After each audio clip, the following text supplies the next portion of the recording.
بسم الله الرحمن الرحيم. اليوم نتشرف بوجود معالي رئيس ديوان الوقف السني الشيخ عبد الخالق العزاوي. نرحب به وبالوفد المرافق له أجمل ترحيب في كردستان وفي مدينة أربيل وفي وزارة الأوقاف والشؤون الدينية. بهذه المناسبة أتقدم بالتبريكات والتهاني بمناسبة تسلم سيادته منصب رئيس ديوان الوقف السني، إن شاء الله خير خلف لخير سلف.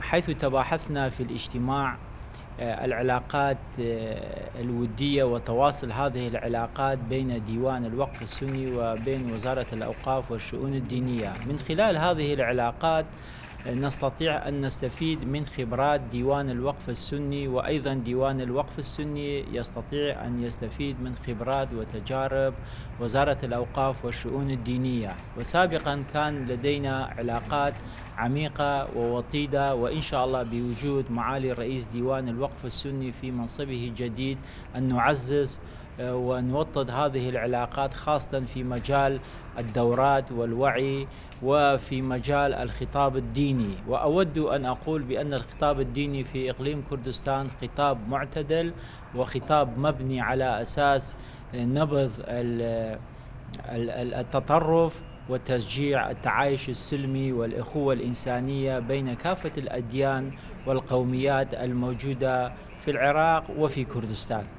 إن تعزيز هذه الأواصر المحبة والصداقة بين المكونات الموجودة في العراق وخاصة في الوقت الحاضر أمر ضروري جدا، وخاصة أن العراق يمر بمرحلة حساسة جدا من كافة النواحي. وحيث أكدنا في الاجتماع على أن هذا الاعتداء السافر من دولة جيرانة مثل إيران اعتداء على الأخوة الإنسانية واعتداء على التعايش الموجود في إقليم كردستان وفي كافة أنحاء العراق.